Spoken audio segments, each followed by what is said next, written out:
Ang interaksyon ng demand at supply, ekwilibryo sa pamilihan. Ang ekwilibryo sa pamilihan ay isang kalagayan sa ekonomiya kung saan ang supply ng isang produkto o serbisyo ay katumbas ng demand. Gamit ang kurba ng demand at supply ay maaaring maipakita ang ekwilibryo sa pamilihan.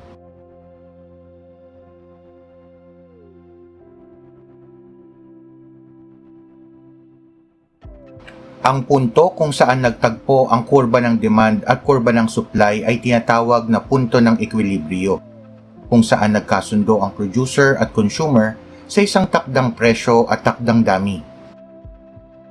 Maaari din nating matukoy ang equilibrium price at equilibrium quantity gamit ang demand function at supply function.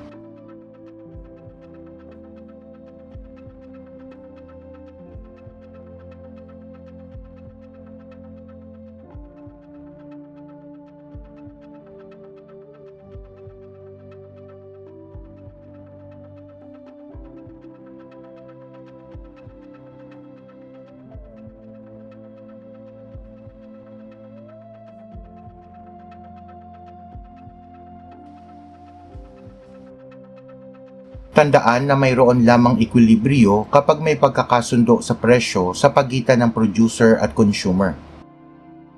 Kapag may nagtangkang baguhin ang ekwilibryong presyo ay magkakaroon ng disekwilibryo.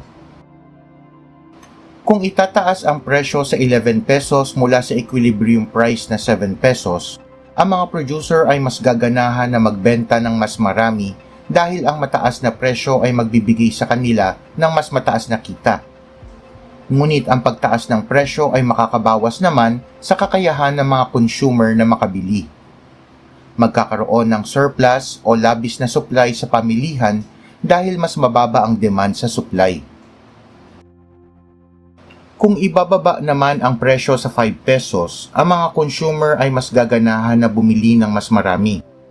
Ito rin ang magiging dahilan sa pagbaba ng supply dahil ang mababang presyo ay katumbas ng mababang kita para sa mga producers.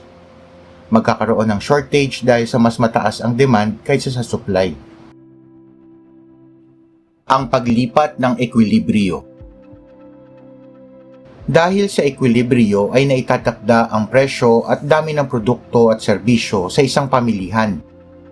Ngunit ano kaya ang mangyayari kapag nagkaroon ng pagbabago sa demand at supply dahil sa mga pagbabago sa ibang salik maliban sa presyo? Ating talakayin ang mga maaaring mangyari. Kapag nagkaroon ng pagtaas sa supply ay lilipat ang kurba nito pakanan at magkakaroon ng paglipat ng ekwilibryo. Bababa ang ekwilibryong presyo at tataas ang ekwilibryong dami.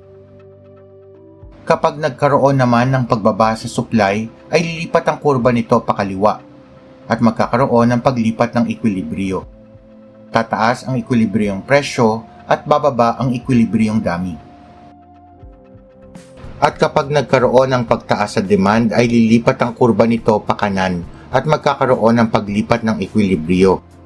Magkakaroon ng pagtaas sa ekwilibryong presyo at ekwilibryong dami. Kapag nagkaroon ng pagbaba sa demand ay lilipat ang kurba nito pakaliwa at magkakaroon ng paglipat ng ekwilibryo. Bababa ang ekwilibryong presyo at bababa din ang ekwilibryong dami. Paano naman kung sabay na nagkaroon ng paglipat ng kurba ang demand at supply? Kapag nagkaroon ng pagtaas sa supply at pagtaas sa demand ay magkakaroon ng paggalaw sa ekwilibryo. Hindi mababago ang ekwilibryong presyo, ngunit tataas ang ekwilibryong dami. Kapag nagkaroon naman ng pagtaas sa supply at pagbaba sa demand, ay magkakaroon ng paggalaw sa ekwilibryo. Hindi magbabago ang ekwilibryong dami at bababa ang ekwilibryong presyo. At kapag nagkaroon naman ng sabay na pagbaba sa supply at pagbaba sa demand, ay magkakaroon din ng paggalaw sa ekwilibryo. Hindi magbabago ang ekwilibryong presyo, ngunit bababa ang ekwilibryong dami. At sa huli, kapag nagkaroon ng pagbaba sa supply at pagtaas ng demand, ay magkakaroon din ng paggalaw sa ekwilibryo. Hindi magbabago ang ekwilibryong dami at tataas ang equilibrium presyo. Ang interaksyon ng demand at supply, ekwilibryo sa pamilihan.